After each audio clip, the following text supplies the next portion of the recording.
3:27 to go. McNabb dropping. It's intercepted at the 10, to the 20. Going coast to coast. Randy Barber to the 50, to the 40. Barber to the 30. Nobody's going to touch him. Randy Barber. 10,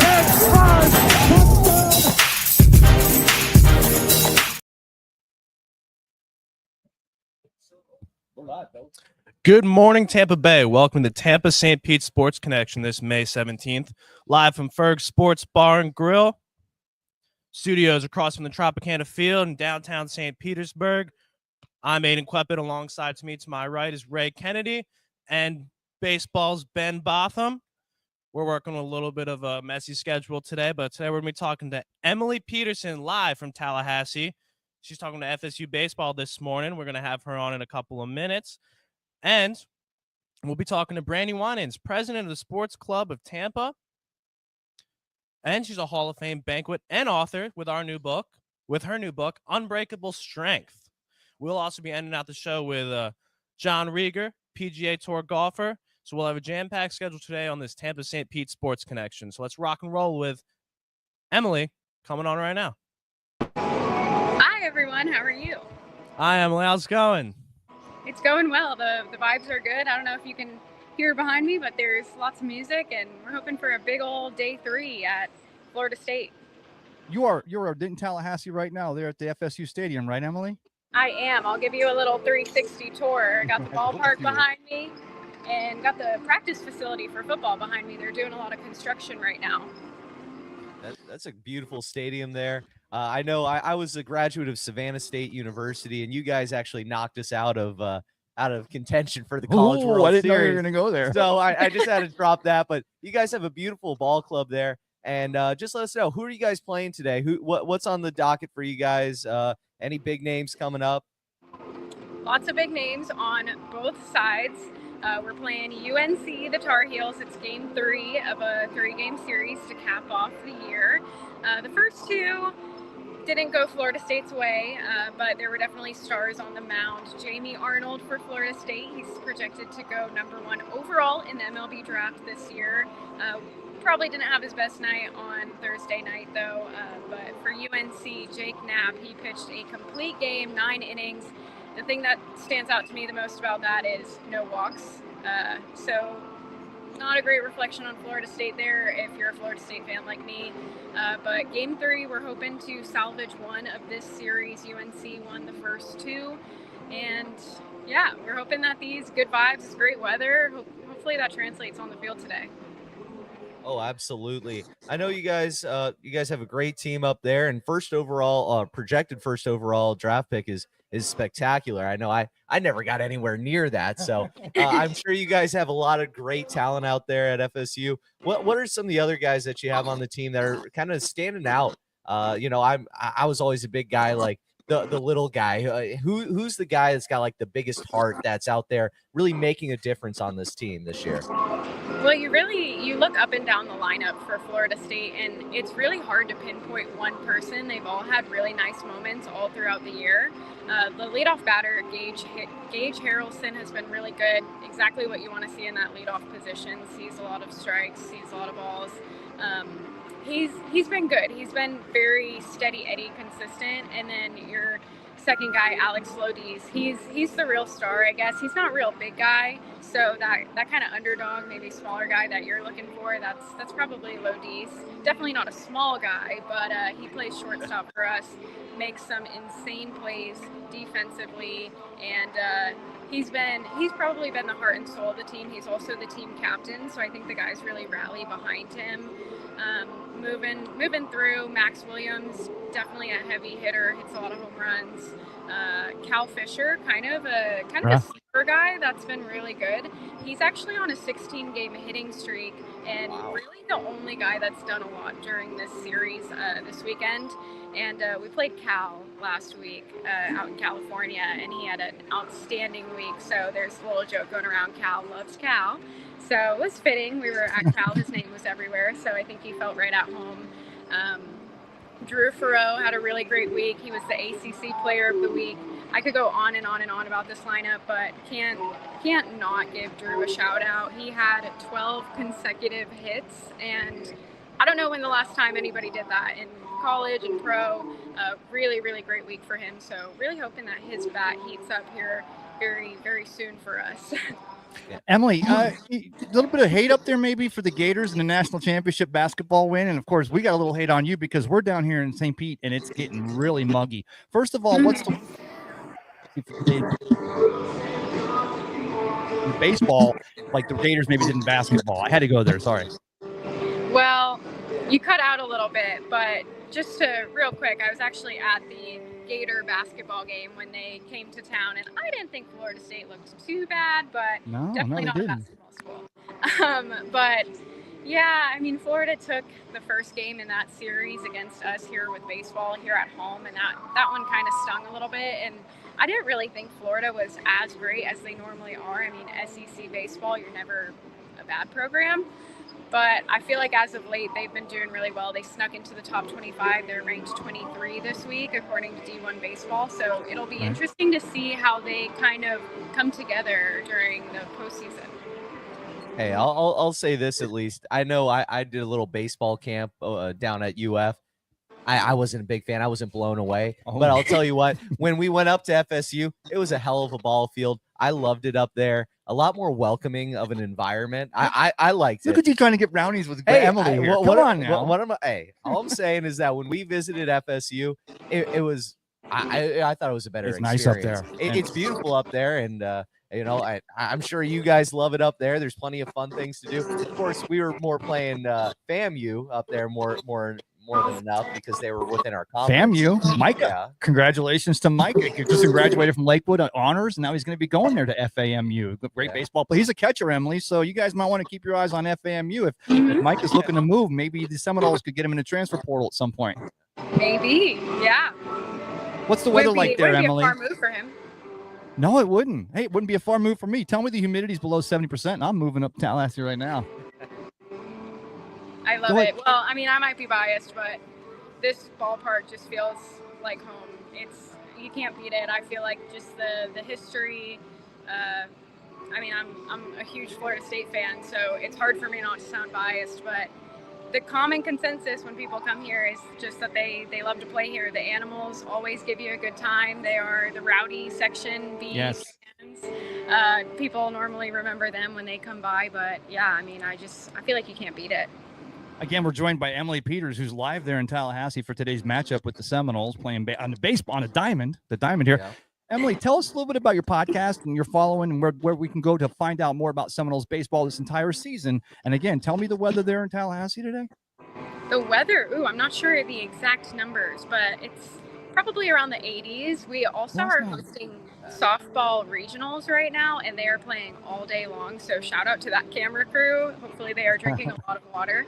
Yeah, it's to find my podcast. It's called Tribe Check with Emily Peters. It's by NoelGameDay.com. It's kind of a play on like a vibe check, giving you a vibe check for all Florida State athletics. I cover pretty much all of the programs here that are NCAA official, and you can find it on all major podcast platforms, from YouTube to Spotify to Amazon to Apple, all of those things. I have a link tree in all of my social medias. Probably the easiest to find, and I'm probably the most active on Twitter. So my @ is Emily Peters with 2 S's. And the link tree is in my bio there. I'm really excited if you are a Florida State baseball fan and you're listening to this and you want to hear more. On Monday, I'm talking to 3 former Florida State Seminoles, James Tibbs III, Jaime Ferrer, and Marco Dinges. And those are 3 guys from last year that were just, I don't even have the words. They were absolute standouts. They definitely left their legacy here, and they're crushing it right now with their pro teams. So you mentioned that you cover almost every NCAA sport that's at your campus. All right, what's like the craziest sport? Because I'm a bowling coach here for one of the local high schools. Is there an FSU bowling team they are. that makes the cut of this podcast? No, there's not a bowling team that I am aware of. I can look into that though, because that would be interesting. I think the coolest thing right now is we officially have a women's lacrosse team, and their season premieres in February of 2026. So it's something that I was a little bit surprised when I first came here that they didn't have a lacrosse program. I feel like it's kind of a big thing, especially in the ACC. There's a lot of really good programs. So our women's team is NCAA official as of February 2026, and I have had both their head coach, Coach Tisdale, and one of the players that's going to be in the inaugural team, Gabby Cleveland. That was my actual most recent episode that I released on the podcast. So 2 lacrosse episodes, kind of a cool thing, but I don't think there's necessarily anything weird here. I'll tell you what, Emily, you said about FSU. You don't know if we're FSU fans. We are at the world famous Ferg Sports Bar and Grill down here on Central Avenue, just below 16th Street in the Edge District of St. Petersburg. Huge FSU following. If you're ever in the area on an FSU football Sunday and not there in Tallahassee, make sure you make it down here, because the FSU Booster Club, Ben will attest to that, and probably Aidan too. Pretty rocking down here. Emily, thanks for joining us here today, and I hope the Noles do good today, and we'll talk to you next time here in the Sports Connection. Fingers crossed, guys. Thank you for having me. Oh, thank you. Take care, Emily. So look at Ben. Ben trying to butter up the hosts, getting him in here. He wants to go to Tallahassee. He wants to. Hey, I love Tallahassee. Mainly, we were playing FAMU. That was our rival, the Rattlers. Right. We would always go down there, and it was always a great time. Who doesn't love going down to FSU? I mean, down from Savannah State, up from. Well, I was going to say, because Petersburg. a lot of Northerners come down here, and they always, when they go back to New York, they're like, "I'm going down to New York. We're going up to Florida." I'm like, "You're backwards." I think, Aidan, did you have a couple of announcements to make about some sponsors for the show here or something? Go ahead, feel free. So you're listening to Tampa St. Pete Sports Connection. You're listening to us on RadioStPete.com or FloridaSportsStreams.com, and our channel on Spotify, RadioStPete.com. Also, shout out to our lovely sponsors over here. We're brought to you by the Fergs from the front row, brought to you by Ice Pick Vodka, locally distilled from Bloody Marys, the Screwdrivers, or the Tampa Bay. Add Ice Pick to any of your favorite cocktails. We're also brought to you by Sea Dogs Brewery from here down locally in Treasure Island. Thank you for all of our wonderful sponsors that keeps the Tampa St. Pete Sports Connection going. Is it true that we got an open tab for doing this here today? I wish, man. I'm going to be hanging out here at Ferg's after the show is done. I told my friends and family, let's do a day in St. Pete after I'm done on the radio today. Well, let's tell the people here to be live. We had a whole different setup here. We had the wrong laptop, couldn't get the link to the radio show. Joe Boudreau came in the back door. Joe, it's the only time you're ever going to hear that being said on the radio or on the internet. But we've been pretty much tap dancing here. And Aidan, you've been our guy here. I want to thank you for setting this all up so we can get this show on here today. Of course, man. We had a lot of moving parts today. We had a lot of wrenches thrown at us, but we got it done. And it's, we're just going to talk about sports today. Yeah. Interview some of our great guests, and we're having a great time. There you go. A little stress doesn't liven those bones up. Hey, it keeps you fresh. All of us here. We have the clutch gene. We have it. I think we're clutch time players. I think we learned that about each other, Ben, didn't we? We certainly did. We were scrambling a little bit there. I was kind of watching from the background because you guys are running cables, doing this. We're going wireless now. Look, there's nothing underneath that for our people who are watching live on Facebook. It's pretty darn cool that we're able to get this thing going. I think we're automatically also I think we're good. We might be having mic difficulties with the wireless. We're blinking and flashing, but we're rolling here. It blinks, but it's got three. It's got three batteries. When it conks out, we'll be sure to replace that. Look at that. Who's our battery sponsor, Ray? Yeah. What are we Energizer people? Energizer Bunny. There we go. Just keep on beating the drum. But yeah, we got it up and rolling. So I'm a happy camper. I know you guys are. I know Mike at home is happy as well. A shout out to Mike Rickard, our fearless leader, our wonderful host who could not be here with us today. I know he's listening in from his condo recovering. Wish the best to Mike. I know we probably put him through a lot of stress trying to set this baby up today, but we got it done. We certainly did, and I hope he's enjoying a nice Tampa Bay lemonade from his house. With good ice pick vodka in there. With some ice pick vodka, yes, and maybe even chasing it with a little bit of Body Armor sports drink. The best thing to get your electrolytes in your system. Aidan Quipet working the board, although the board's technically here. Also, our setup guy for today. Don't forget, we also have Brandi, Winans, author of Unbreakable Strength. Yeah. Also, former president and vice president of Tampa Bay Sports Club. Yeah. We have John Reger coming on talking a little PGA golf from Quail Hall. Is that John's in here right now? Should we go ahead and bring John in here? Talk a little Why golf right not? now. You ready? Let's rock and roll. We're all. Can I get some headphones? Oh yeah. That would help every once in a while. Well, let's see. Is John actually in the chat here, or was he just warming up, waiting for his spot? We're not quite sure yet. He's getting the pipes ready. Yeah, John's a professional. He needed to make sure the link worked before his actual time spot on the show. So we're not going to go to John quite yet. Yeah, maybe shoot him a text, see if he's ready in a minute or two. But we got a lot of great topics to discuss today. Of course, one of the big ones I think is, of course, the lifetime ban. That's something that we will cover in greater depth later. Of course, we all know now Pete Rose, they've taken away his lifetime ban, as well as the Black Sox. The Black Sox?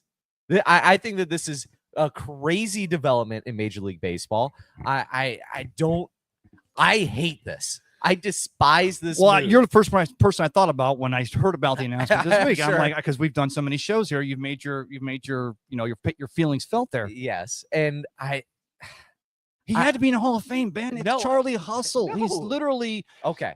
baseball through the 70s. Baseball, you had a few players, but he's one of the most outstanding players who Johnny Bench, Big Red Machine. Red Machine. I get it. Okay, But you're Pete Rose. Now imagine this. You're Pete Rose. There's a lot of people in the Hall of Fame. Yeah. There's a lot of people. If I said name the most obscure Hall of Famer, you probably couldn't do it. You probably couldn't say, some random Joe Schmo from the 1880s who is for some reason in the Hall of Fame for some crazy statistics. 48 wins in a season, because back then they used to pitch 20 innings a day and he had arms built of steel. Exactly. But if you're Pete Rose, you're this mythical figure, this figure that's bigger than anything. The guy, Charlie Hustle. You have hustle in your name. The thing coaches yell at you to hustle every single day on the field, and he has it in his nickname. You're this mythical figure. Yeah. How do you I think that it's a bigger deal to be remembered as the guy who's not in the Hall of Fame, who deserves to be. You almost want to be remembered as that, because now it's a debate. Your name's constantly in the public eye. It's on Sports Center. It's on ESPN. It's on all these platforms. But yet, we, for some reason, why do we have to put him in?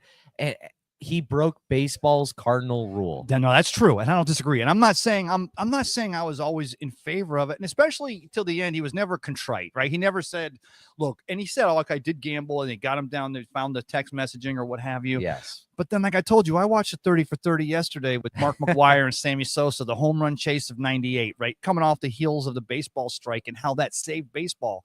And I'm not saying just because they were a large part of the narrative when they went to the live ball and they wound them up a little tighter with some extra rubber bands on them, so they flew a bit farther. They lowered the mound. I they let teams have a right field porch like they do in Yankee Bob Stadium. Gibson, they do. Right. No. Whoa. Okay.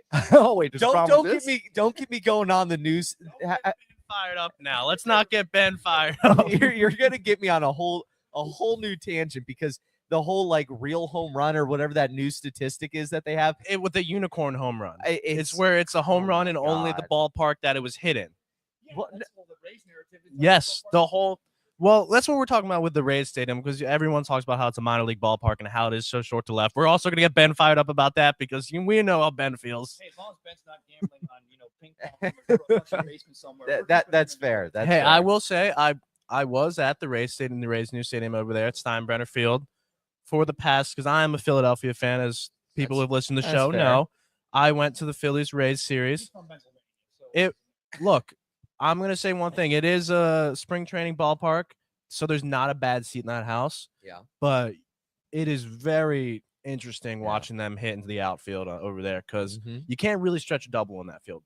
It's tough. And it's literally like, I'm sorry, I'm gonna keep taking it from you. No, Aiden. we're gonna have to keep working how we're working. We'll just do this. Yeah. It's literally like indoor soccer, because you hit a home run, and the first thing that Andy Fried or Neil Solondz is saying is that would have actually, because there was a couple of them, they would have been triples at Tropicana Field because the outfield, but here they bounce off the wall like it's the Green Monster at 30 feet, and all of a sudden you're trying to hustle the second for a stretch out double. So huge difference, but it's not a disadvantage for either team. But why are the Rays so bad at home so far this year, guys? Why are they so bad at home?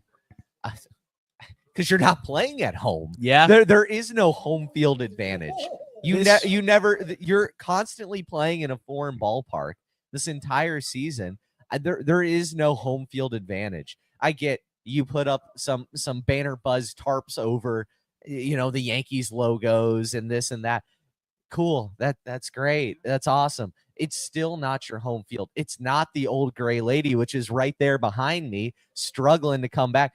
And it'll be, yeah. The Rays did have a very unique home field advantage with the old gray lady and that roof. Yes. We've talked about it before on the show. You can lose a fly ball in there because it blends in with the ceiling. See, that doesn't happen in the new field. Well, now the new field, it just goes. I'm sorry, I was gonna say the new field, it goes above the lights because I guess from what I understand, the light poles are 13 feet high and down the corners.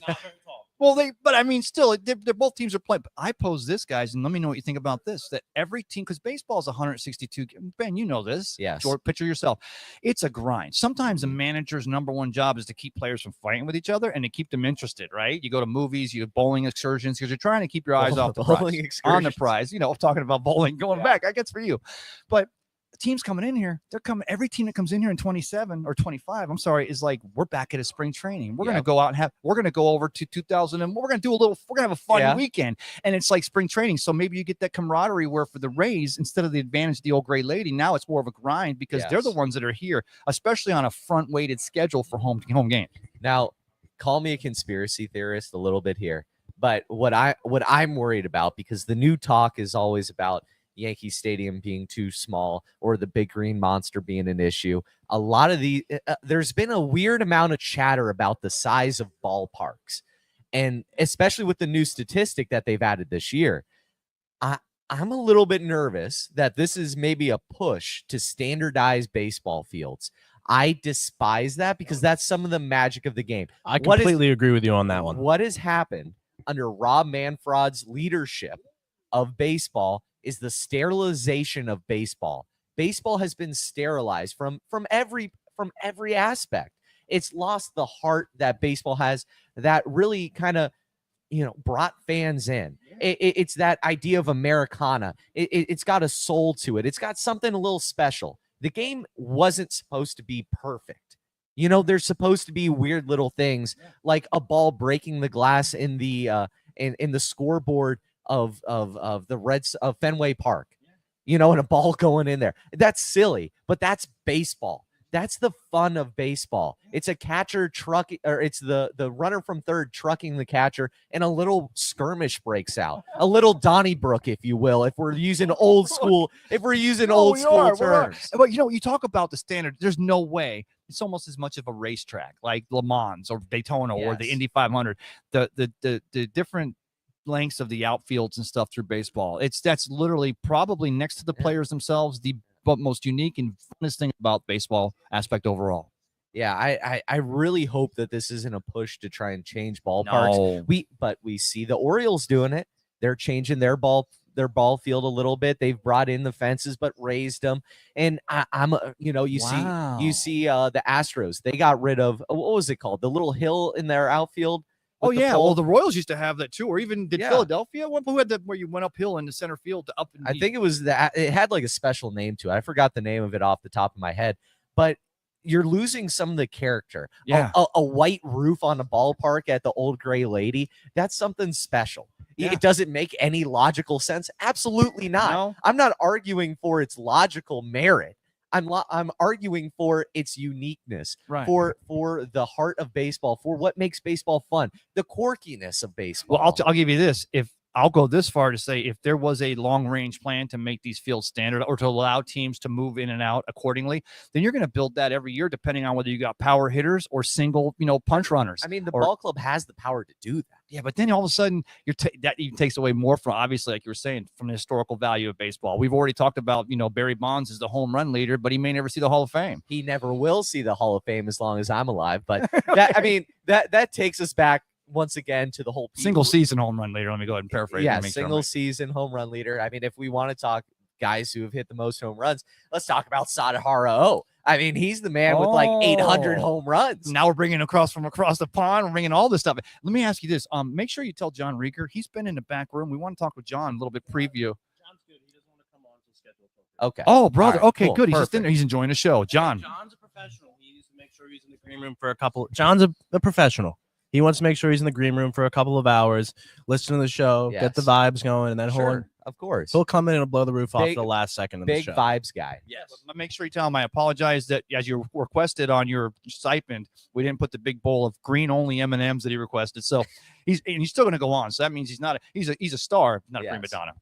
Talking about, and Brandi Winans will be in also talking here in a little while about not only her new book but Tampa Sports Club. Let's go back to the baseball, but let's look at talking about the Rays, right? They lose last night in Miami, so I posed this morning that they still stink in the state of Florida and the problems at home. And I already talked about how I feel about that. Well, it's a good thing there's only one other ball club in Florida. If we're that bad in Florida. Well, FSU could probably beat us. Well, when our bats aren't working, FSU, Emily would probably attest that FSU would give us a She'd game. be pretty happy with that. Talking about baseball, talking about the All-Star game, talking about teams still trying to play for that extra game, all these other changes Ben you're talking about. That was under Manfred. That was under Seelig. Anything else about what Manfred's done? Well, I mean, The pitch clock works. Yeah, I really hate the pitch clock. Okay, tell me. And I don't think that the issue was with the pitchers. It was more with the batters. That was the issue that you were having. Batters stepping out, fixing gloves, fixing their Evo shields. Like, I mean, shoot, guys used to hit without batting gloves on. You know, when we talk about Ted Williams. Ted Right. Williams. He's out there, comes back from Korea. He takes batting practice till his hands bleed. Yeah. Now that's a tough guy. We have prima donna. Oh, my oblique hurts today. Oh, now you're picking on poor Josh thing. Lowe. Stop. You're damn right know I you're am. So let me ask you this though. Yeah, you're right, because from the moment a batter steps into the batter's box and they put their hand up, that's a power move to the pitcher. You're letting the pitcher know, I know you're going to hurl this object at me really fast and try to make me miss it. Well, But I'm actually holding you till I'm ready. So I think your point's validated. Should it have been a batter's clock instead of a pitcher's clock, or the pitcher has more control because he is the one that Yes. sees the clock? because it's hurted pitchers more than anything, and that's I think because batters on average are worse than they've ever been. Because and I don't think that's a skill thing. I think that's a philosophy issue. When batters are so focused on the home run, on the long ball, instead of moving runners over, or hell, there's this thing called a bunt that you're allowed to do in baseball.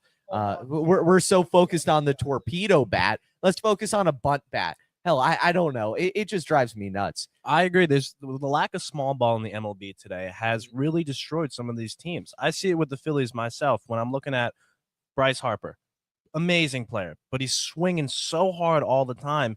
He's barely making contact half the time. He's out in front of so many pitches because he swings for the fences. Everything's about the long ball. I've watched my team fail in the playoffs because if the bats aren't hot, It's over. it's over.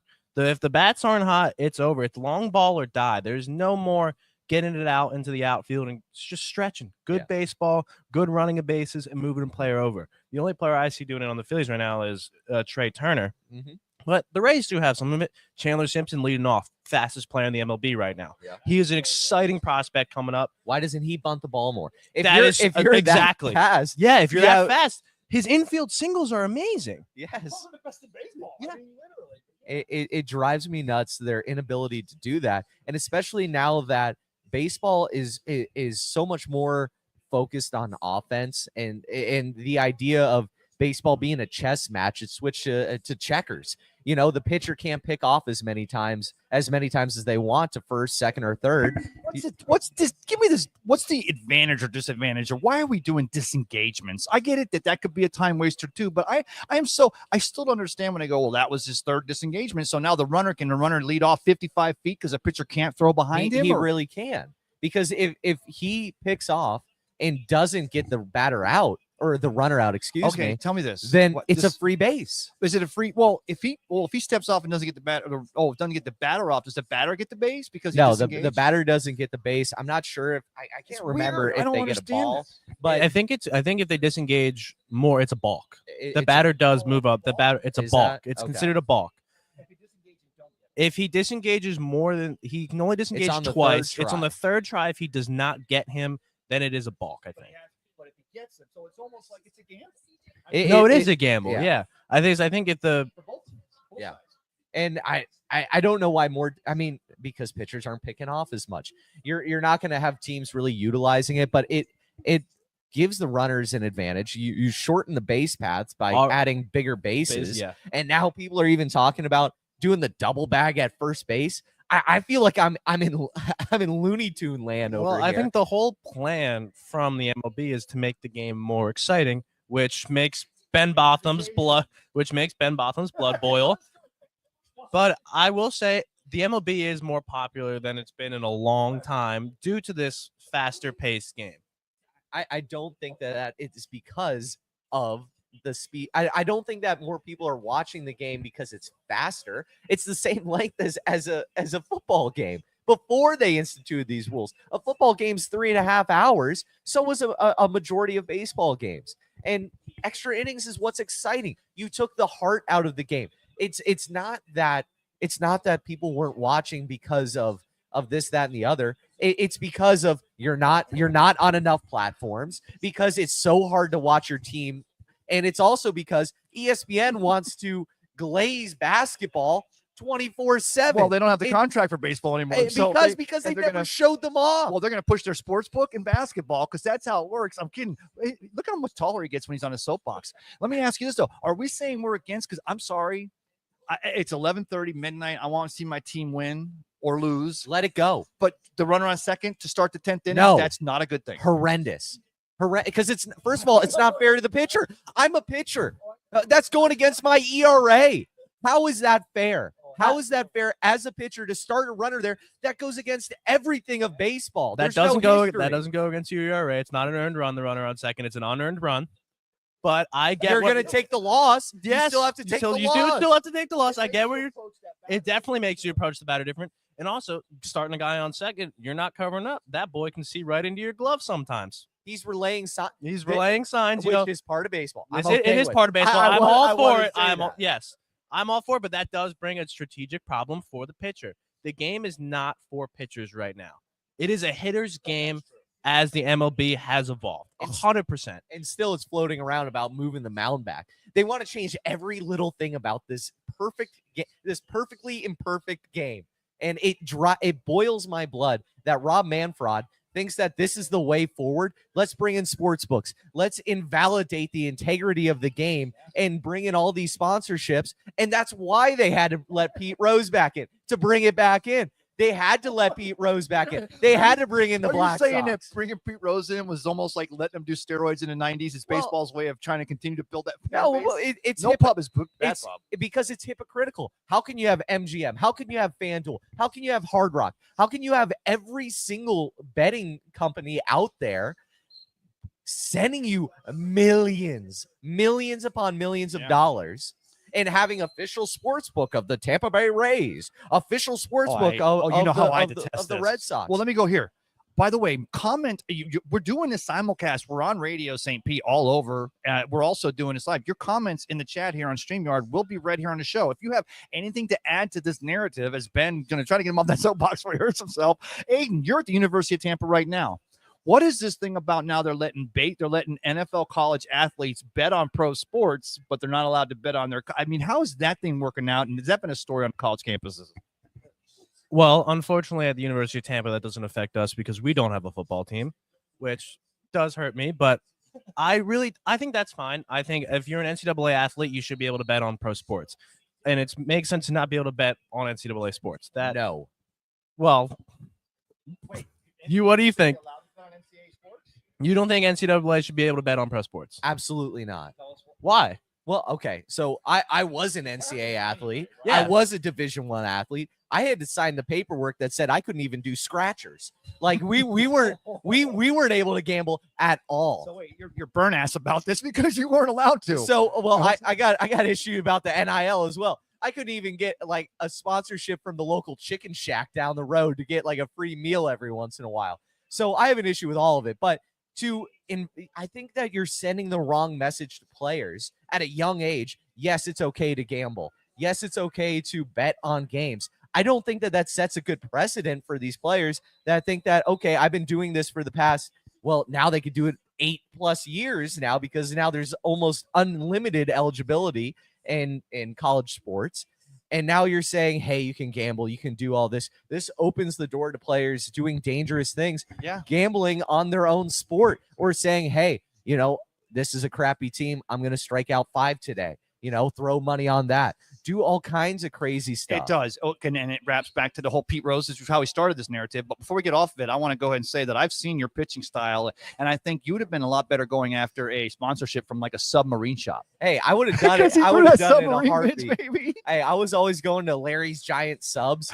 They don't really have them down here, but their logo is like a giant gorilla. Yes. And oh my God, their subs were phenomenal. Well, let me tell I'd you go there all, after though. every game. I wish I could have gotten a sponsorship. There's a back narrative here, is because if you've ever seen the way Ben pitches, and it's on your Facebook page, but it's look, you brought it from down low, but that's what got you there. That's what some Seminole High School from a Warhawk all the way through NCAA. Let's go ahead and let's move off of this subject, because I'm still waiting for Brandi to jump in, and we have John Reger talking PGA, but that's at the end of the show. What time do we got right now? We're at 12:08. I know an interesting thing. Now, this is still baseball, but Pope Leo the 14th. Yes. And granted, maybe I'm a little bit biased as a Catholic. Yes, sign of the cross. I got you. We see that since Pope Leo has stepped into the papacy, nice. The White Sox, which are his favorite team, by the way, and he was there for the 2005 World Series. Love that which picture. Is insane. Okay, he was on the live broadcast. Okay, how do we? I'm not a religious person. I was baptized, but I'm not a religious person. But also, how do we find that clip? Who goes back and scrubs through all these clips to find a small little clip of Pope Leo in the outfield at a Chicago White Sox game? Absolutely insane that he's on there. But he was that was his favorite team, the White Sox. They're 4-1 since he got brought into the papacy. And the Cardinals, of course, the College of Cardinals, who elects the Pope, they're 5-1. So I don't know. Is this how the White Sox turn it around? Has the bad luck been put onto the Rockies? I'll take it to a third level. The Devil Rays are not playing very good at home this year. The devil has been cast out with Pope Leo the 14th. We got no comments yet, but it's pretty crazy to see that. I like that. And I like the fact that the Pope, we got an American Pope, when he said the Hail Mary there at his opening ceremony in Italian. Yeah. And I don't know Italian. I understood Madre Teresa, and he said ragu. So I understood that part. Let's talk about the Buck schedule, guys. It gets released this week. Yes. And I know both of you guys have had a chance to dive into this. I'm going to let you guys take this on, and I'm going to step aside for a minute. But let's talk about the schedule. What you not like about it, Aidan, or not like and not like? Well, so actually, I've been over the Buck schedule for the past couple weeks since it's been released. Just looking at the games as well. Because I have been working for Dan Cilio for his football show, for the National Football Show, now on the big 8 a.m., 8:20, 10 a.m. 10 a.m. to noon, Monday through Friday, the Dan Cilio Show, National Football Show. But so we're starting off the Buck schedule. The home opener this season is against the Falcons. First in-division game. Do we want to go through and make our predictions, wins, losses? I'm all for it. Let's go. I'm down to make these predictions. So let's take a look. So you said first game is against who? The Falcons. The Falcons. Okay, I got a different schedule. The Falcons. That's away. Okay. September 7th. Are you looking at the preseason schedule? Oh, that's what it is. Yeah, you're looking at preseason. All right. Well, we start September 7th at Mercedes-Benz Arena, away game at the Falcons. I think that's a win. I also think it's a win because I don't think the Falcons really know what they're doing. Exactly. A little early on for them. I think that. Yes, it is. This could be the two teams in contention for these could be the two teams in contention for the South. You throw it at 1 o'clock, but then the next time they play, it goes a little bit later into the evening. So yeah, what do you think? Well, I think there's a lot of games that we actually have that are 1 o'clock games throughout this season. Mm-hmm. First off, I know, again, as an Eagles fan, a 1 o'clock game on September 28th. I'm going to be burning hot there. You heard that rumor that game was going to actually come in November, and you were thinking that would play into the Eagles' hands. Did you hear that? And then it comes in September. I did not hear that rumor, but I was always expecting a late September game. It's just how they always are on the schedule. And for some reason, we never play you guys away from home. It's always at Raymond James, which is fine for me because that means I get to see my team play. Let me give you a little piece of advice as a person who burns very easily. A 1 o'clock game, do not use their free sunscreen that they have there. It will turn you completely white. It is all zinc. I looked ridiculous. My whole face was pale white, my arms, everything. it was a rough look. So bring your own sunscreen. Don't use theirs. It's a nice addition if you really need it.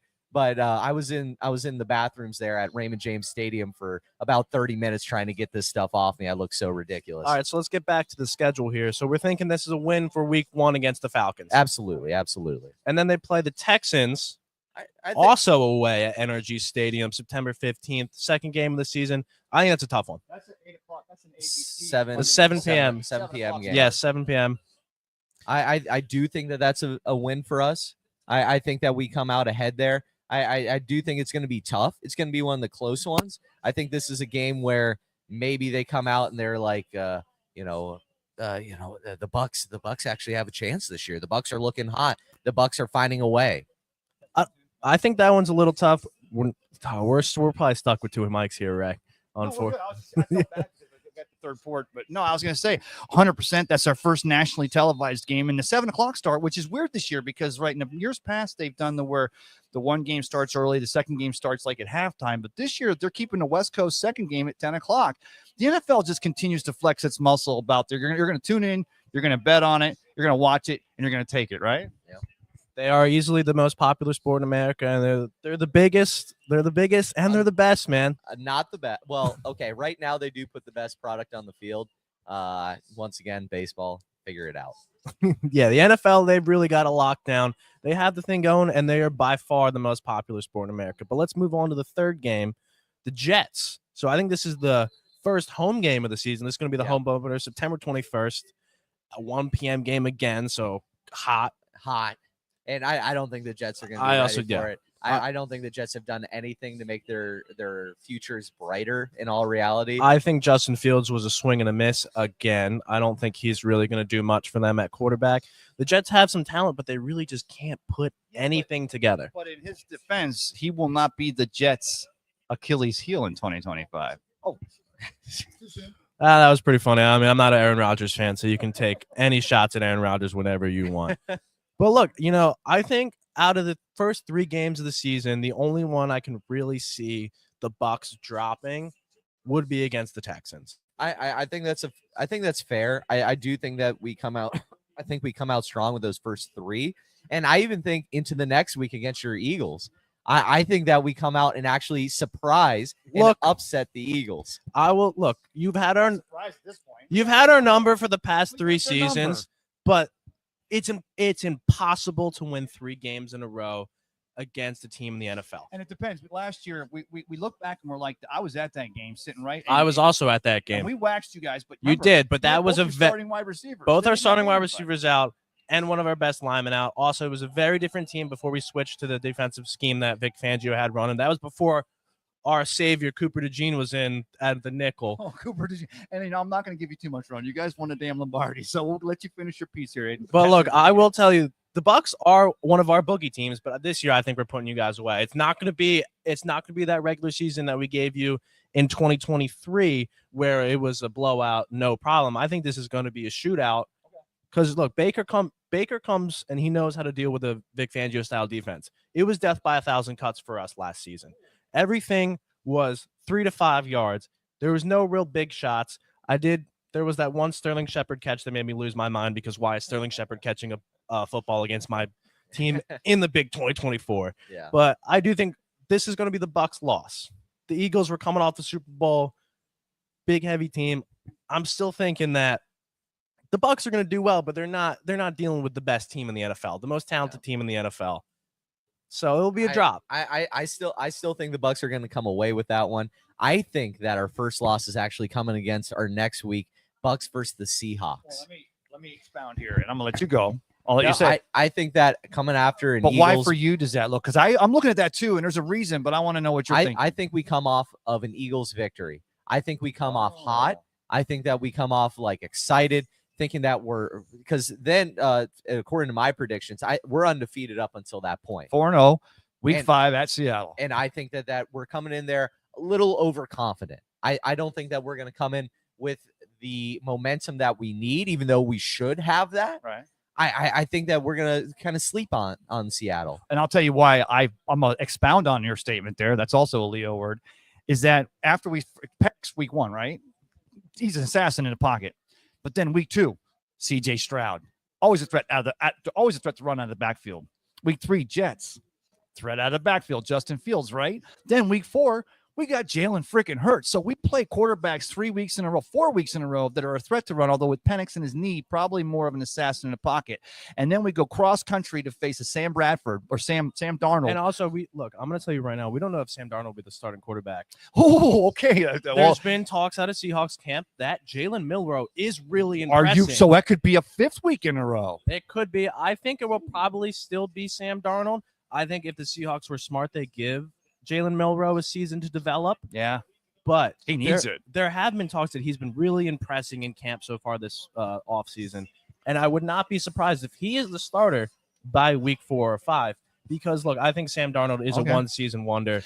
I think he is a bridge quarterback at best for them for a season until Jalen Milroe takes over. But by week 5, if there is any chink in his armor or there's an opening in his game, I covered Jalen Milroe in Alabama when he played against Michigan in the ReliaQuest Bowl here for Amped Up Sports. Shout out Amped Up Sports, Leo Haggerty. Thank you, my friend.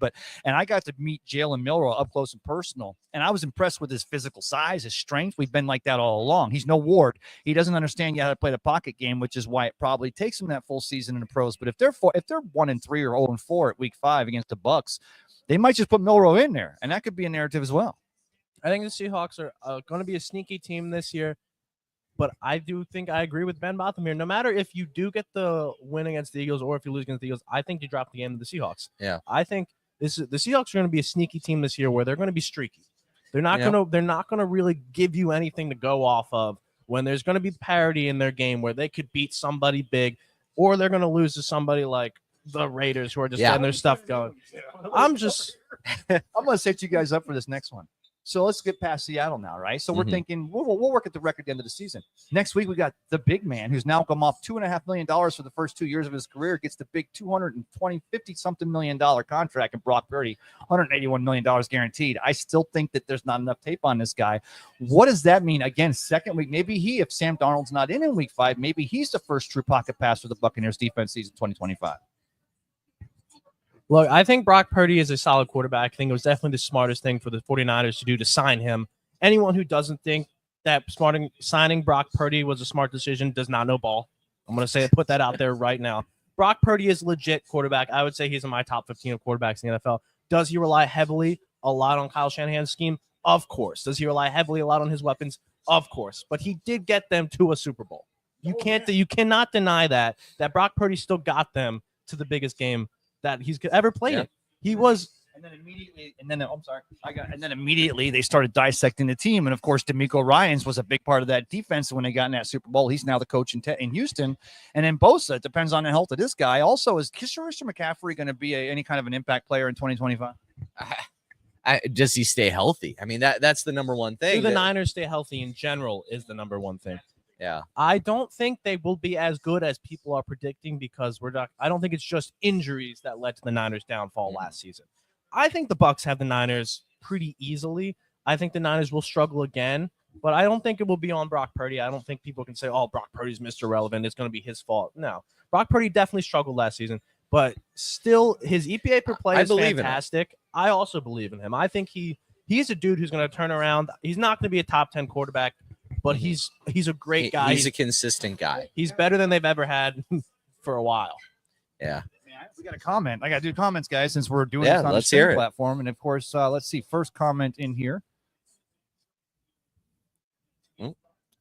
Wait, you guys saw comments, right? Yeah, here we are. There we are. Christopher Cole. Christopher says Ohtani got away with gambling on a game. In my opinion. Absolutely. I have to agree with you. All on his guy. Well, I think that it's one big he's off that soapbox. Yeah, I stepped right back on top of it. Your lack of statement is a statement enough. I think that it is ridiculous that he got away with it. I don't think that he was free and clear. Yes. I think that he was definitely involved in the gambling. He was just going through his I think the guy interpreter. May have been a degenerate. I think he may have been a lot deeper than he should have, but I think Ohtani wasn't completely oblivious, but we don't that's suspected, right? Let me go ahead. Let me say this. It's guaranteed. Breaking news. Christopher says breaking news. The Orioles have just fired their manager. Oh, okay. I mean, I'm not against that move. You were gonna. Oh, It- sorry. in a I had to give- team, He's a watcher, so a team that has so much talent. You know, you have Adley Rushman. It felt like a cloning factory with all their guys. They really were. The Orioles had figured stuff out last Yeah. season, I thought, and they've really started off slow this season. This was not the Orioles team that we saw last season, but is that on the manager, or do we thinking that's just how they kind of started out? Ben, I think so. As a guy who's played a lot of baseball, I've been on teams where you have a lot of talent and nothing happens. And that's generally from, and now granted, I wasn't at the pro level, so I didn't get to see how much a role a manager truly has in like their day-to-day affairs. But I know at least at a Division I college level, the manager is the guy who is kind of, he's leading the torch. He's kind of setting the example for how this team needs to be ran, what's expected of you guys, the punishments. And I know there's no real punishments at a major league level per se, but there's things that the manager does that sets the tone. It's not okay for you to strike out, 3 out of 4 times in a ball game. Like,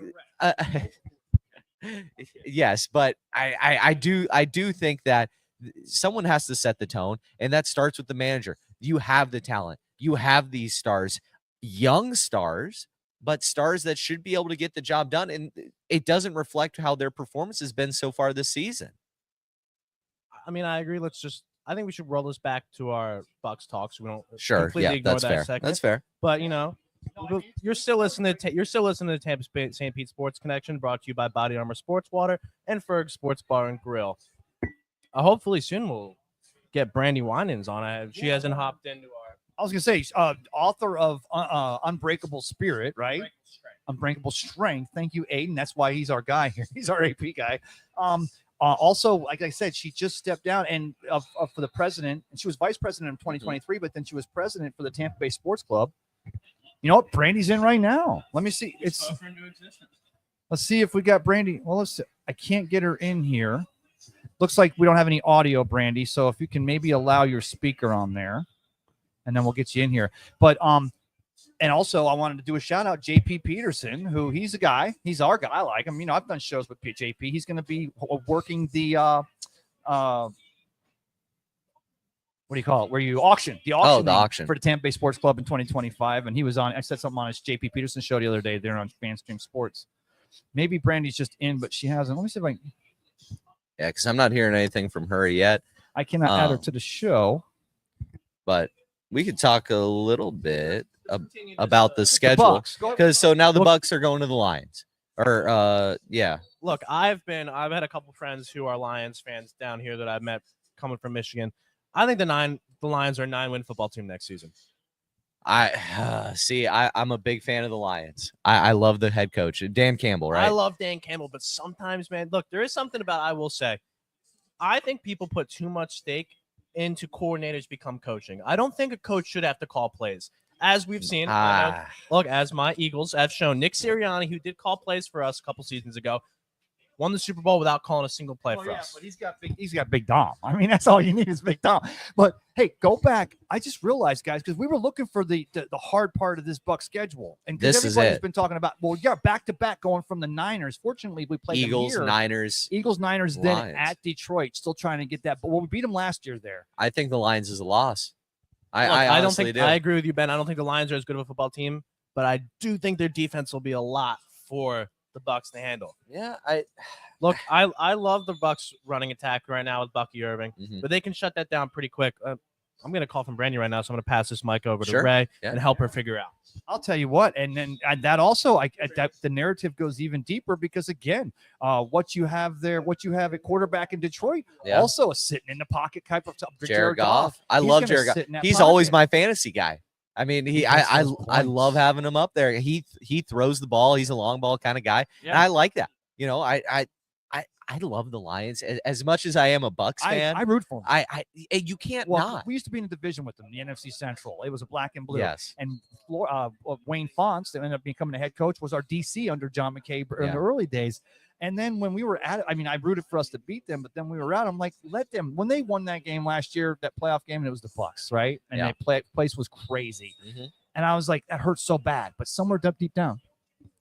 All right. Yeah. So moving on from the Lions, though, we have the Saints next week, and I think that's going to be an easy. I think that's going to be an easy win. Look, I think most in-division games for the Bucs are going to be pretty easy. What is it going to be? The 5-time NFC South champions? Look, the hardest team that you're going to have to face is going to be the Carolina Panthers in the division. Hardest team, the Panthers. Now, granted, I think Bryce Young puts it together, but we're getting a little ahead of ourselves. The Panthers aren't up on the schedule. No. But looking back at the Saints, who's going to be their quarterback? Because we just saw Derek Carr retired. So is Tyler Shaw, their 25-year-old rookie, going to come in and sling the rocket? Or is Spencer Rattler going to be throwing who they drafted last season? Who I don't think Spencer Rattler is the guy anymore. I think it's just going to be too messy. I think their team's going to not have enough figured out. They're going to be all over the place. I just don't think that they're going to have what it takes to figure it out. Now, I'm not saying that these quarterbacks aren't going to have long, successful careers.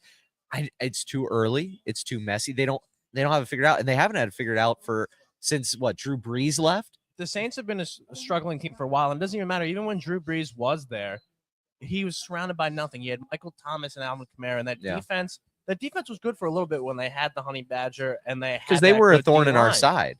They were a dangerous team for a bit in the end of the 2010s and the early 2020s, but they still always limped to the finish line when it came to the playoffs.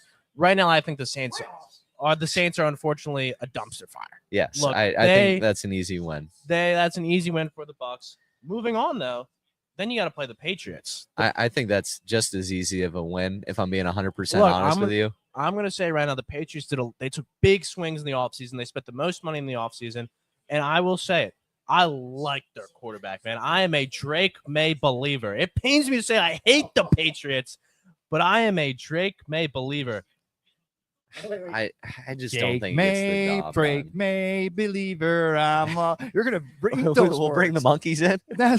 Where's Davy Jones? And the Patriots, of course, that game's here at Raymond James Stadium. Is that the game that the Buccaneers retired number 12 for Tom Brady? I'm kidding. Doug Williams, Trent Dilfer. We had dogs over the years. People were making a narrative, but they have added. I've said because it's actually going to be on CBS. If it was going to be on Fox, part of me would be like, do they try to slide Tom into the Ring of Honor? He ends up in the Ring of Honor someday, right? I think he does. I think he kind of has to. If you're the GOAT, if you're telling the story. and you came here, you won us a Super Bowl. I don't know how you don't. Now, granted, he doesn't have like storied long careers like a Mike Allstott or somebody like that. But he came in and dropped the mic on a Lombardi. Seventh and that has some weight to it. Yeah. And speaking of the Ring of Honor, John Gruden, they're bringing him back into the fold. I'm happy about that. I don't know if you've seen a lot of his stuff with Barstool. I watch everything. It's hilarious. I think that it's a great addition back. I agree to with you. it. I'm a Gruden fan. Yeah. I think it's great that Gruden got back into the Ring of Honor. Yes. I understand why he was taken out in the first place, Yeah. but I think Gruden's done a really great job. They had him as their schedule reveal. Yeah. That's so Gruden's back. Face of the Bucs right now, I'd still say. Yeah. Using him open packages. That's what he's been doing for Dude, Barstool. A lot of package hilarious. opening. Him and Barstool, that's like kismet. That was meant to be, right? You listen to he's got a great personality. Well, and no, John, it's still John. Even and I said this back then. I will never excuse what was alleged or what he actually did in the email. Sure. I still have a real big problem with the fact that only 5,000 of those 250,000 emails saw the light of day because that's all that Roger Goodell needed. It seemed like it was targeted. It was targeted. It was 100% at John targeted, Gruden, right? Yes. And maybe more targeted getting rid of Daniel Snyder as owner of those Redskins. But that also doesn't excuse necessarily the things that he said.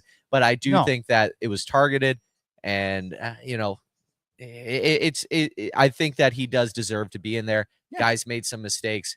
Nobody's perfect. I mean, Babe Ruth wasn't the greatest human being of all time either. I mean, there's a lot of not great individuals who are amazing ball players. To bring it back to Pete Rose was not a good human being in any right, and we're thinking about putting him back in the MLB Hall of Fame. So why? He's not in, right? He's not in. He has to wait like 8 years, or 2028 is when he's able to. Yeah, that's what it was. But still, the fact that he's still eligible. Again, I don't think it should matter if you are a good human being or not to be put in a sports Hall of Fame that has nothing to do with if you're a good human being. I mean, there is a character clause. There is a character clause. I think that it does hold some weight, but and that's why Pete Rose wasn't in there, is because he was gambling on the game. That's why Shoeless Joe Jackson wasn't in the Hall of Fame, because he took money from gamblers. I'm not going to say that he threw a game, because he did phenomenally. He had a great season. and in I was there. a great World Series. You I were had there. all the season tickets. I was right there in left field. Great Saw it all. seats. And you're right. It can be proven he never did a thing to ever make him lose that game. Yeah. But so what's the next game we got on the docket? It's the Bills. The Bills are going to be a tough one. I think it's going to be tough. I love Josh Allen. He's a phenomenal quarterback. I think it's going to be tough going up there. I think that's another game that we drop. I agree with you. I think Josh Allen's probably one of the best quarterbacks in the NFL. And also the Bills running a game is very underrated.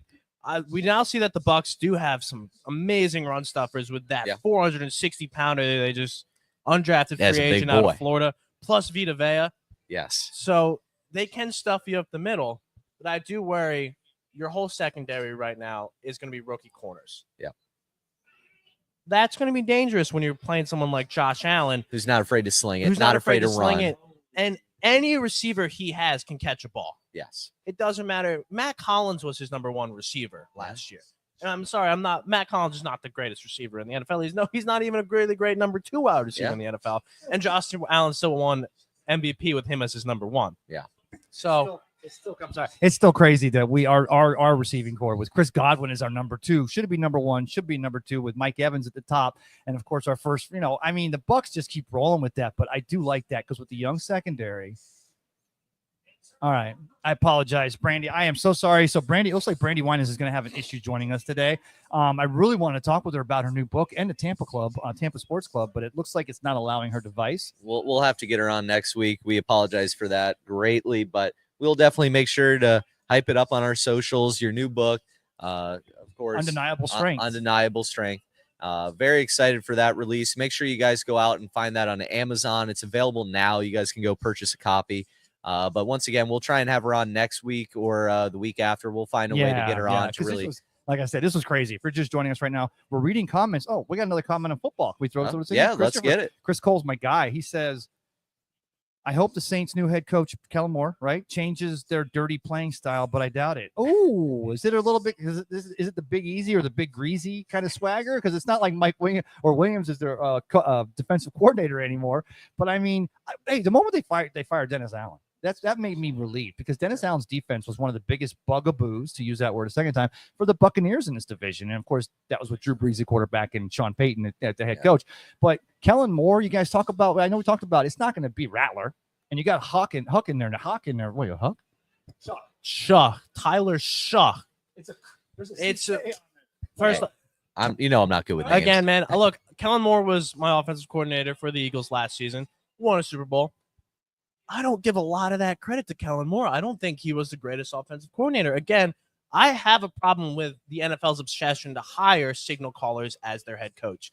I think your head coach does not need to be the one calling plays. I think the head coach is the one who sets the standard and sets the vibe for the team. That's how you create a winning mentality. Dan Campbell, Nick Sirianni, Sean McVay didn't call plays for a lot of his career too. There's. But I got a counter for that. My counter for that is because the Buccaneers fans, as you have Dave Canales in Carolina, and now we have, Duval, right? So, I mean, in that case, what you've got both in Carolina with Bryce Young and also what you have there in Jacksonville, you had 2 young quarterbacks that needed somebody to mentor them. So I do agree with you, Aidan, as far as your coach. I like to delegate. I hate to say this. I hate Sirianni as a delegator.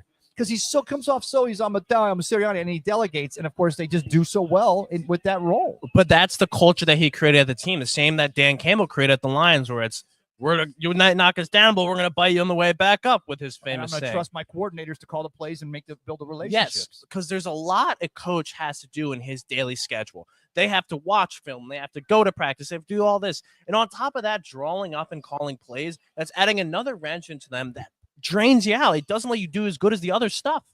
So that's why, look, man, Todd Bowles, when he was calling defensive plays for the Bucs, they weren't doing as great. He was not as good of a defensive coordinator as he was as a defensive head coach.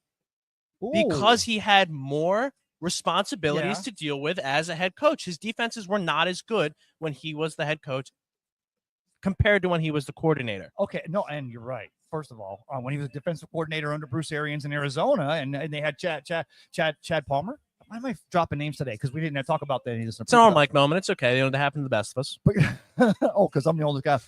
So, Bill Belichick, Carolina. You talk Yes. about, and Look- let me finish. I'm going to ask you. You talk about a coach needs to be a delegator. He's all about recruiting, right? And he's going to lean on all of his coordinators because he still wants to be the guy. But is he going to have success in North Carolina from either of you guys? I mean, all right. So, little backstory on me. I was always a Carolina fan growing up. I went to a grocery store, Publix. They had a cardboard cutout of Jake the Snake Delhomme with his wife eating a Lay's potato chip bag. And so I was always a big Jake Delhomme fan. Steve Smith. How could you not love Steve Smith Sr.? Like a great player, number 89. So I love Carolina. So, hey, maybe. Well, I mean, I think maybe that helps. Bill's got to figure out some of the stuff going on with his girlfriend, and figure that out stuff is wild. that It stuff's is wild. weird. Bill's got a lot to figure out, but I think UNC is setting themselves up as a program. I thought you were talking about him going to Carolina Panthers. Oh I got no, excited for a second. no, he's at. I was excited. It's like, did I miss the news? No, I'm so he's at the university. I was gonna yeah. I let you fall on that sword. I would not call you out. I was gonna do it after the show, but no, I wasn't going to. I thought I missed something. No, but He's look, like, wait, UNC is setting themselves up to have a good program there. They brought it, I think Michael Yeah. Lombardi's now their GM there, and they're making it a professional type college team that a lot of college teams are doing. Like now, lean in. BYU is doing that with basketball. That's how they just got the #1 recruit in AJ DeBasta. Andrew Luck with Stanford now. I mean, Yes. they're leaning into this because with the transfer portal and NIL, they It are feel- professional yes, organizations. Exactly. But let's get back to this Bucks schedule. So we're counting the Bills down as a loss for the Bucks. Yeah. That's a tough one. You don't. I'm 12-5. All right. Hey, I like it. I like it. All right. So the next one then is against the Rams. I think that's another loss. Yeah. I mean, you're flying across the country, different time zone. You come off of a tough one against the Bills where you're up. They're at the Bills, right, for that game? Yes. Or- That's a so tough. they're at the Bills. You're going. It's a little cold up there. You're going cold. Now you're going across, and it's tough. Also, I'm going to say this. I did a post the other day. It's the last season. I apologize. It's the last season that they're playing there at the stadium, right? Orchard Park, because they got the new stadium for next season. So the Bucks have a chance to visit there. I know we did at some point because it's in my head, but I don't remember the last time that the Buccaneers ever did play there because I go back to Bruce Smith, Andre Reed, Jim Kelly, Thurman Thomas. But that's going to be a great game to look forward to. What were you saying about Aidan? I'm sorry. I just want to, again, you're listening to Tampa St. Pete Sports Connection, brought to you by Body Armor and Sea Dogs Brewing over in Treasure Island. Also brought to you by Ice Pick Vodka and Chi-Chi Rodriguez Golf Club and Foundation as well. It's one of the best light beers around, Michelob Ultra. So I just want to get in there, give our sponsors some love real quick while we're off on our tangents. Before we get also the amazing John Reger on, one of our co-hosts for On the Tee Florida, every Thursdays at 6 p.m. or on 6 p.m. on the Big 8 AM 820. But back to the Bucks schedule over here. So We're next to what? The Cardinals? Cardinals. Because wait, did we talk about the Rams or did we? I think we just chalked that up as a loss. Okay, yeah, I mean, I don't know. Do you got anything else on the? I would say the Rams are a good football team, man. Matthew Stafford's still killing it. Again, they gave my Birds the hardest game in the playoffs.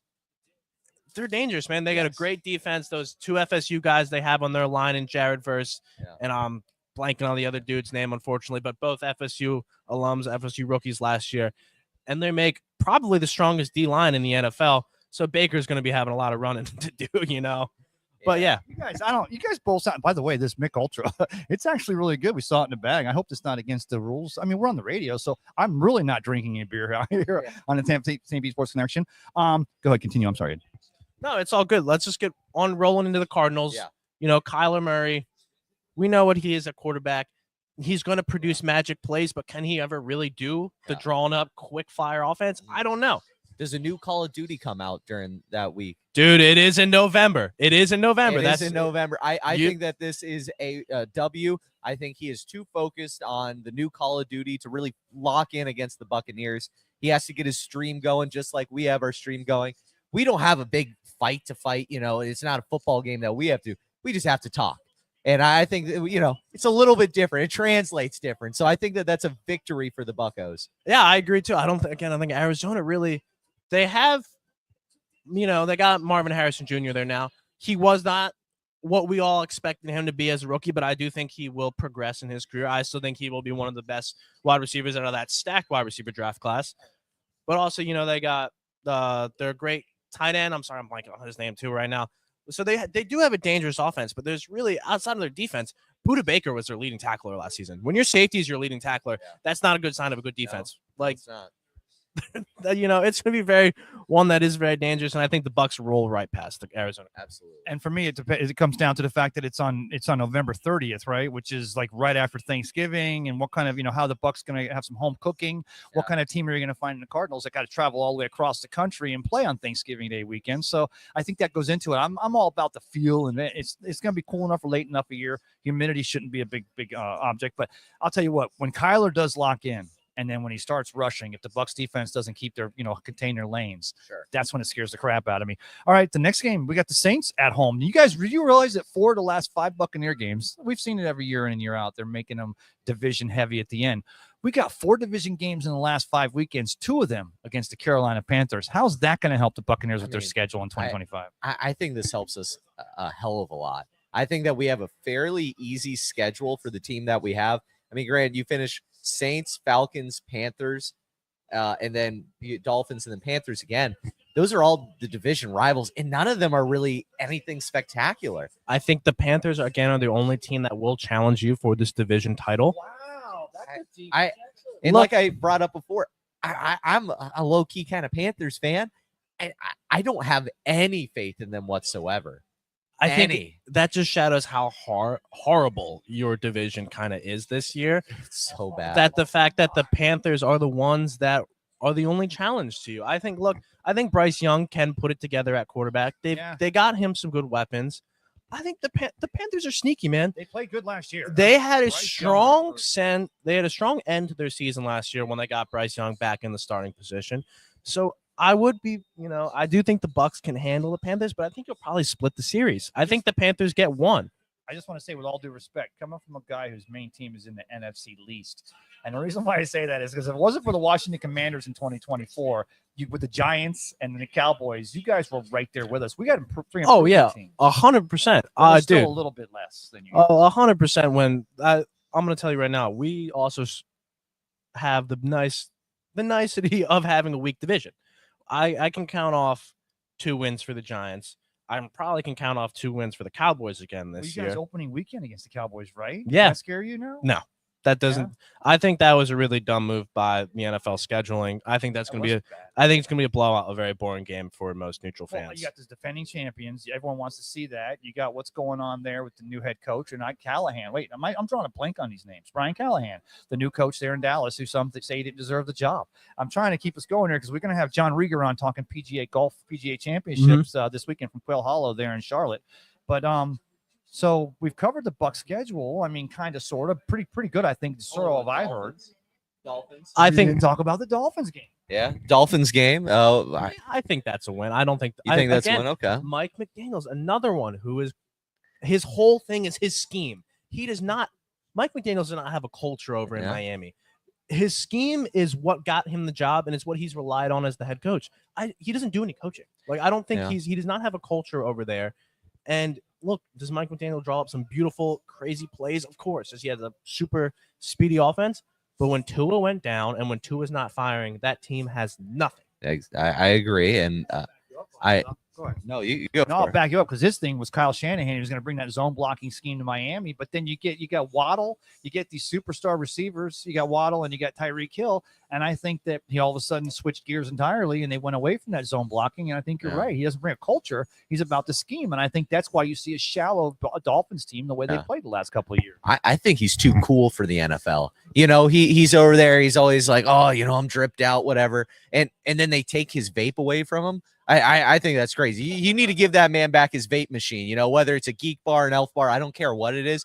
That man needs his nicotine. Let the man have his fun on the sideline. Bringing it back to baseball. You used to see guys ripping heaters in the dugout. That's a head coach for you right there. He said, let him do something. Let him have some fun. And I don't have an issue with that. And I think as long as the NFL keeps him away from that, he's going to struggle. He's going to be having a little itch. He's going to be needing that little buzz. That little clear thought that the nicotine, I think, has been bringing him. Hey, this show's brought to you by nicotine. Nicotine. Absolutely not. You ain't got it. But no, seriously, Ice Pick Vodka, Body Armor Sports, thanks to the world famous Ferg Sports Bar and Grill down here on Central Avenue, just below 16th Street in the Edge District of St. Petersburg, for hosting us week in and week out here in the Tampa St. Pete Sports Connection studios. Tampa St. Pete Sports Connection, Body Armor Studios, right behind us, keeping us well and hydrated while we talk all things Tampa sports. Hopefully, we should have John Reger on soon to talk PGA golf. I'm sure John will be in wanting to promote his new Warrior Companion golf tournament that's coming up soon. I think that coming up next year. I forget the date exactly, but I'm sure John will tell us. John is a constant professional, and I can't wait to talk to him. But we covered the Bucs schedule. Yeah. I think the Bucs, we are all in agreement that they're winning the NFC South, no problem. Absolutely. Yeah. I think that's a given. You can lock in, start printing the shirts now. And I'm generally a guy that's afraid of a jinx, of being a baseball guy. But the Panthers, the Saints, the Falcons, that doesn't scare me. I think that the Bucs are going to slash right through them. And if it wasn't for Kirk Cousins, I think the fact that, hey, good for you, Raheem Morris. You found your guy, Michael Penix Jr., Tampa Tech kid. Washington gets almost to the championship, almost wins the championship. His kid, and I said he wasn't a drop back passer. He's actually a pocket passer. He's a pocket passing assassin, but he does it mostly from the shotgun position. Whether that's related to the way he's come up or whatever. But I think if it wasn't for Kirk Cousins, I would have been more afraid of these Falcons the last couple of years, because they would have had $40 million more to address other needs on this team, because they're not deep at a lot of positions. They do have some stars on offense, though. Yeah, I think I was big on Michael Penix coming out of the draft. When he was drafted, I was a little worried, being older and the injury history that he has. But there was something about that left arm throwing motion that reminded me a lot of Lamar Jackson. And Michael Penix can really sling a football. Yes. They do have, again, some good weapons. Bijan Robinson is a fantastic running back.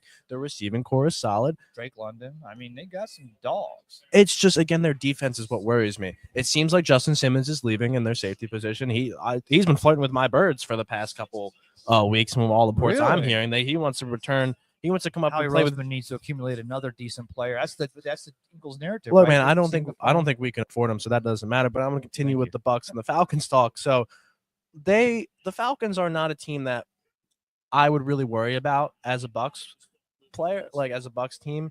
It's, again, really the Carolina Panthers, I think, are the only ones who can put something enough together to even challenge for the division. But the Bucs are probably going to walk away with it pretty hold-handedly, because I agree with you. In fact, I'm going to cut this out of this show today. I'm going to text it to you, Aidan, because because I look at what Dave Canales brought to the Carolina team, and Bryce Young. We made fun of him, and he didn't have the offensive line, he didn't have the receivers, and Dave Canales brought in another tight end in this year's draft. They're going with two tight end heavy offense. When you got a young quarterback, a small quarterback, you go with the two big tight ends that can both block and catch. Now you're giving your offense multi-diversity, and I think that's going to be a good thing for those Panthers. They scare me too. I just think that the Falcons are a little bit in front of them, because Raheem seemed like he was putting it together last year, but again, they were dealing with the whole Kirk Cousins narrative, and I think this year they still are, right? I mean, do you see Kirk Cousins? They're going to trade and try to buy some salary, because they owe that guy $40 million this year. So whether he's on their team or not, they're already taking a nut on him. Oh, 100%. I think the Falcons are going to have a lot of dead money that they're going to have to deal with. That dead cap space is very dangerous, and it's why they haven't really been able to do much in free agency to set Penix up for success. Yes. But, I think it's time. John Reger just got on the call for us, so let's start switching over to golf. Let's go. You know what? He's got a shot, too. Let's go ahead and welcome him in here, guys.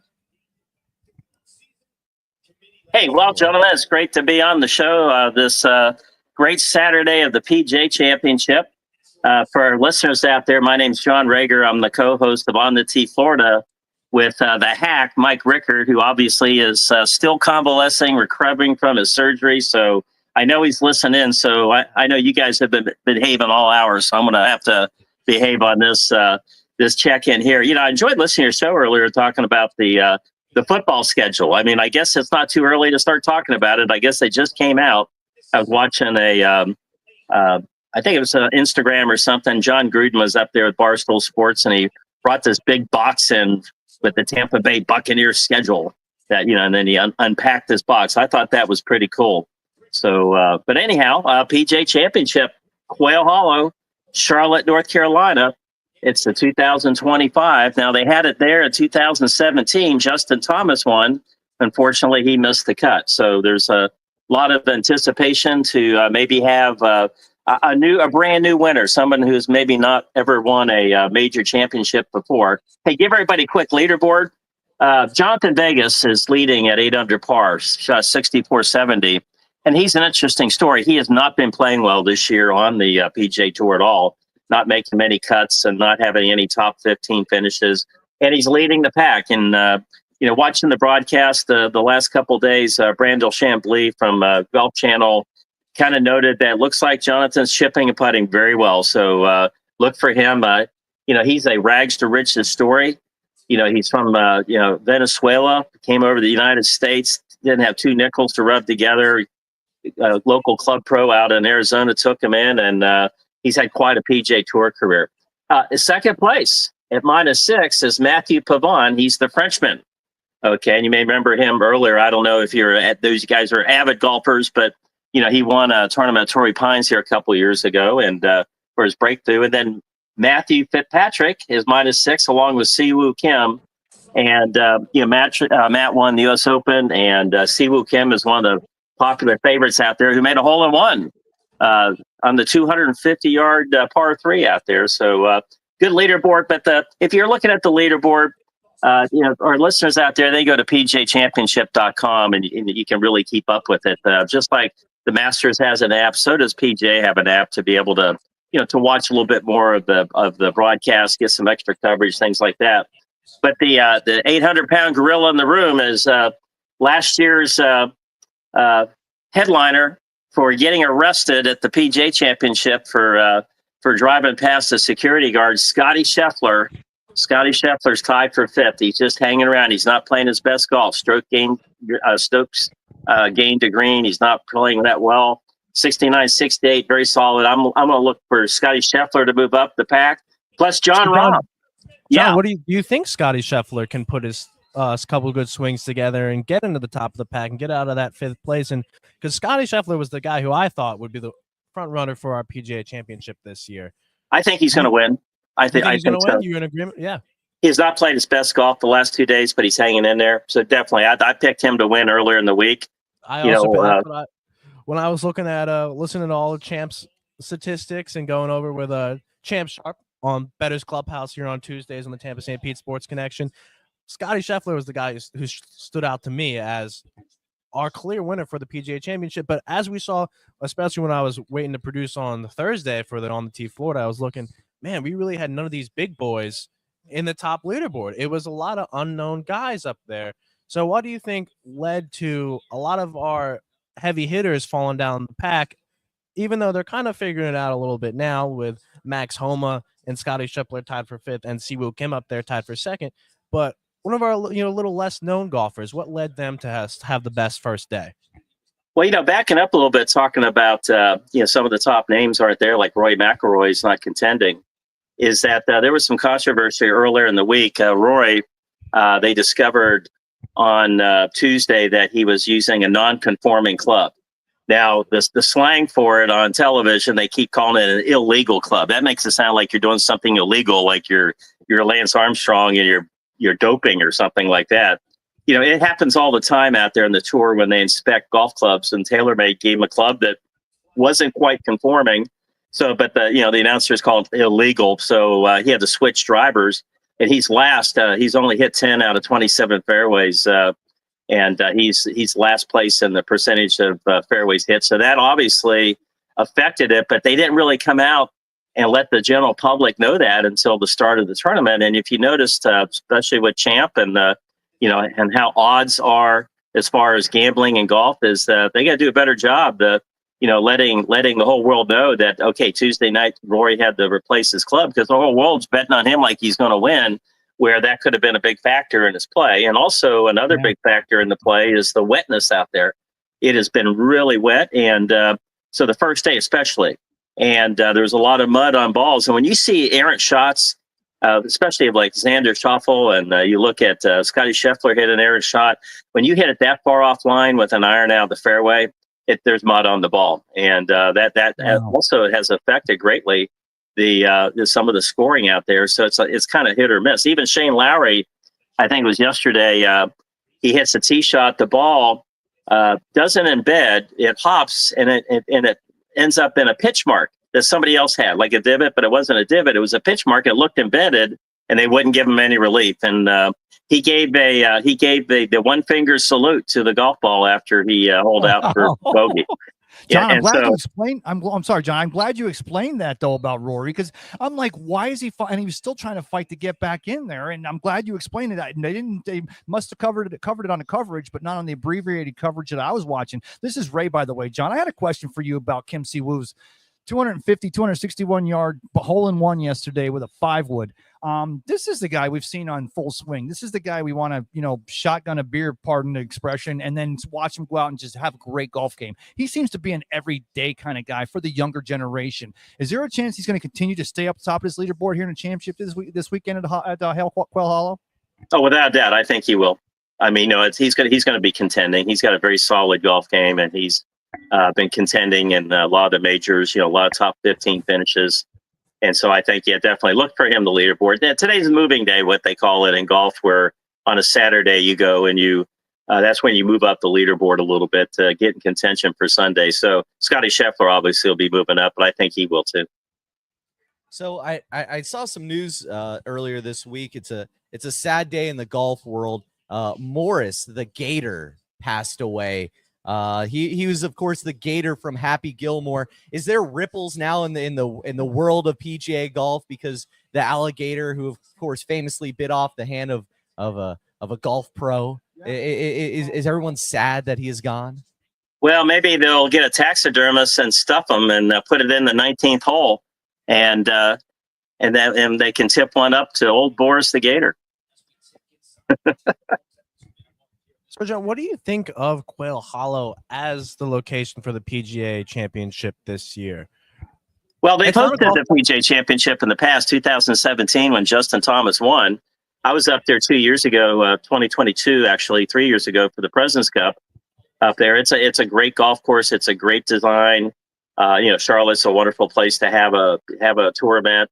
So they've hosted, now this is like their second PGA Championship. They've hosted the President's Cup. Plus, they host the regular PGA Tour event when they're not hosting a major. So all in all, it's a great test of golf. The players do like it, except when it's too wet. Gets a little too wet out there. It's hard to play. So, John, Saturday is known as moving day, right? This is when everyone's getting set up for the finals tomorrow. Who do you see? Who do you like? Give us a couple, maybe someone that's maybe not in the top 5, maybe someone behind Scheffler there at 5 under. Give us someone maybe that's a little bit out of the fray, but then also the person you like the most to maybe fill out to win this championship here in 2025. Well, if you're looking at somebody who hasn't played well in like 2 years, has won 6 PGA Tour events, is Max Homa. He drove the green during the tournament this week, and I think if you're asking me moving day, well, he would definitely be.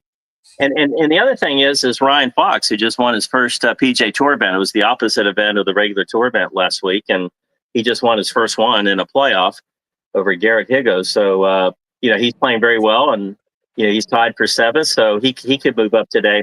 And the way this golf course works, you're really not going to see. I don't think anybody's going to go out and shoot 64 today. I really don't. I think it's just the conditions are going to be a little tougher, but you never know. Okay. We'll see what happens. Well, John, so I know we've done some work in the past couple of weeks for the Warrior Companion golf tournament you got going on there. So you want to tell us a little bit about that? Yeah, the Warrior Companion Golf Tournament is going to be on Columbus Day, October 13, 2025, at the World Golf Village. It's going to be at the King and the Bear Golf Club. Warrior Companion is a charity that benefits veterans, and it pays for the pet health care for the service animals of disabled vets. So it's a really great charity. We were just down in St. Petersburg the other day at Chi Rodriguez Golf Course, and we went ahead and did some filming of some commercials and things like that for it. So we actually have a blog going out there. You can either go to warriorcompanion.com or you can go to warriorcompaniongolf.blogspot, and you'll see all the information about the tournament. If you do hashtag Warrior Companion Golf out there, you'll find us on social media.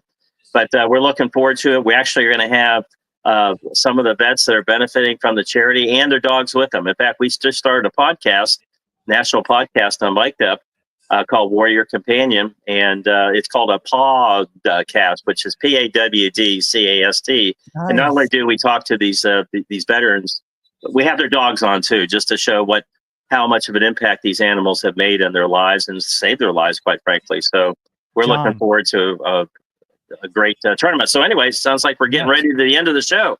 No, but I wanted to say we're going to pull it out of here. But yeah, Mental Health Awareness Month, the month of May, and not only the importance of pets, our family member pets to us, but also what it means to our veterans to have a friend like that and to have that in their lives. And like I said, as we're recognizing May as Mental Health Awareness Month, which don't we all need to recognize May Mental Health Awareness Month? I want to say thank you, John, for coming in here on a Saturday and talking with us here in the Tampa St. Pete Sports Connection. You're welcome, and I love listening to the show every Saturday. Good job, folks, and maybe we'll talk to you next Saturday. You got it, brother. Hey, See you. Take care, John. All right, take care. What a guy.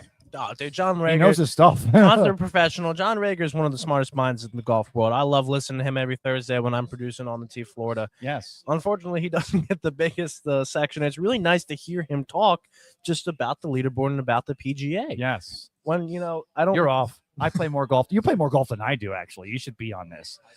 Then get over here. Yeah, it's really nice to hear Reger give his opinion on the PGA. I mean, it's not really something you hear on Thursdays and on the TV because that's more focused on our local golf and what's happening around here.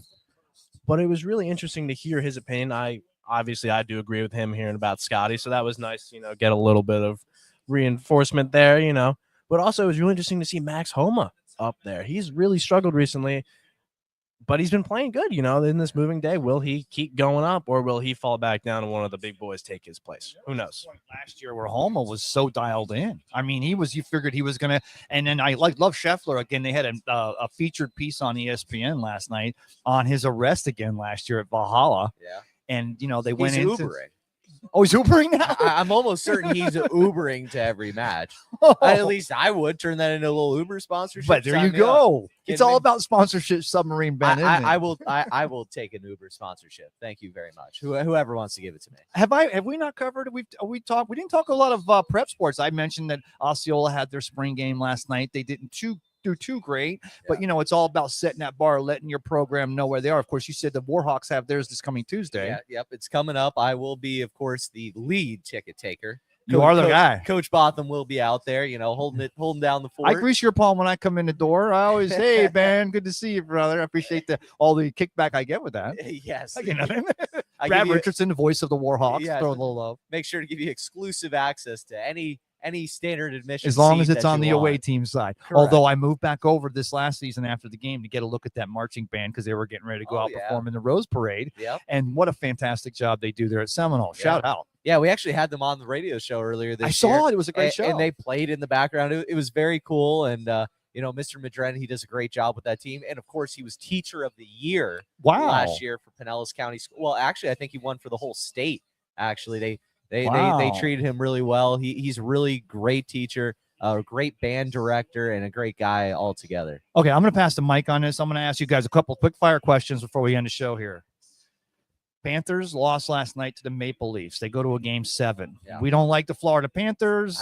We don't like the Montreal Canadiens. Who do you like in game 7 and why? Start with you, Aidan. Look, I'm going to say it's the Florida Panthers. I'm not the biggest hockey guy, but they do have a solid team. And I think I want an American team progressing in the playoffs. I will say when it comes to before any allegiance to any hockey teams, when everybody's out, I'm taking an American team over a Canadian team. I want to agree with you really bad. I really do, but I would hate for the Panthers to wind up with the Stanley Cup at the end of this year. I would be livid. Okay. Also, I really don't want the Canadians to get it either. Well, which one is it, Ben? You got to choose one because you're an older man, not as old as I, but a little older than Aidan. So you're thinking you'd like this maybe Canada represented, but then Aidan says go America, especially after the four continent tournament or the. You know what? Keep it in America. Let's go Panthers. There you go. Go Panthers. All right. Now, the Knicks beat the Celtics last night to move to the Eastern Conference Finals. Now they're going. Well, no, keep it. It's going after. Oh, you got to go. Ben's not the basketball type. So yeah, Ben, he's a baseball He's a nothing, baseball and guy. we don't want to get him started again. That's why I'm We not don't want going to get his blood pressure up again. But the Knicks beat the Celtics. The Celtics going, and Knicks were 35-1 to even advance to the conference finals. Now they're the favored team to win this over the Pacers. Do you like the Knicks to keep going, or the Pacers? They're going to play them strong. Look, I'm going to tell you right now, I was rooting for the Celtics to lose that whole time. I was still rooting for them. I wanted the Knicks all the way. I'm a Philadelphia 76ers fan, even though we don't really do much in basketball right now. But, you know, I hate the Celtics. The Knicks, I was a little worried because even when the Celtics were on those shooting slumps and playing some of their worst basketball, the Knicks were only beating them by a point or two or stretching into overtime. But when we saw Jason Tatum go down, again, prayers up to Jason Tatum. Hope he has a swift recovery with that Achilles. That's a very, very serious injury. Mm-hmm. So, you know, even though I'm not the biggest Jason Tatum fan, you still hate to see it. But the Knicks versus the Pacers is going to be a very good series. And sorry to cut you off, Yeah. but then also Ben goes to the star power. If you're watching these Knicks get basketball games, you got Spike Lee, you got Walt Frazier, you got all these people in the house. Is it fun? Madison Square Gardens, is that better narrative than the Indiana Pacers without a Reggie Miller? I think so. And now, granted, I'm not the biggest basketball guy. I call, and I'll be 100% honest, I usually call it March Sadness when we're talking about college basketball, but because I can't get into basketball. But I will say a couple of the players on the New York Knickerbockers are Villanova grads. They are Nova boys. And where did the Pope go? He went to Villanova. So they have the papal blessing. They do have the papal blessing. The Nova Knicks have the papal blessing. This is one of my friends who's a good Knicks fan has been touting this to the rooftops. And I will say, look, man, the Pacers, they did a really good job of exiting the Cavs. I think the Cavs were a very injured team. That's what happens when you dominate so far in the regular season. You run your legs out and it bites you in the butt towards the end of the season. So They didn't load balance. They did not load balance properly, and they just have a lot of guys who were they're running out. You're running out of steam towards the end of the season. You put such a good 60-win season together. So the Pacers, I don't really know if that was Pacers' merit. Outside of, look, dude, Tyrese Halliburton, he's going to be one of the biggest stars in the NBA. He is a baller. That step back three to basically ice the game for them was fantastic. Yes, it was. And I'm going to go ahead and say that we're talking about, you mentioned in there about the Cleveland Cavaliers not load balancing properly. That sounds like an entirely other show that we're going to have. Fellas, thanks for coming out here today. I'm going to let you take us out of here, Aidan, in a second and give a mention to our sponsors again. But hopefully you guys and girls, if you like what you saw, share it. But make sure you tune in every week for the Tampa St. Pete Sports Connection from Pee Wee's Preps to the pros. Because, Ben, it's just we're associated with the high school programs. Of course, this guy's still in college, so we've got everything going here. But we know the importance, and I pose that as an NIL transfer portal world continues to get more important on teams being stacked for championships. Don't lose sight of the fact that literally the best stories in sports are happening right at your local level. Support your high school football. Support your high school bowling. Who was on one of the bowling studies? Did I tell you my last yearbook average is 225?